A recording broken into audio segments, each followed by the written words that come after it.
rusting away. The tail feather will, for all intents and purposes, never rust. Want a new face piece? I'm in the right now. This is all fit up. I'm actually going to soak in a little bit more.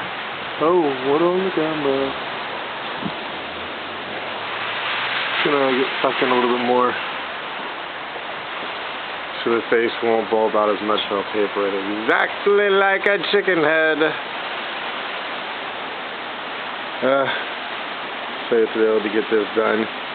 At this point I can completely see, except through the camera, what I'm going to do to finish this thing and make it look completely legit. Okay. Mounting bracket fabricated. That tail right there is going to go right up there and get lit. Now those two lights right there, and the head is going to go in the front of this restaurant. Being built and finished right now. The coop, North Interstate, Rosa Parks. Duck Roll Designs.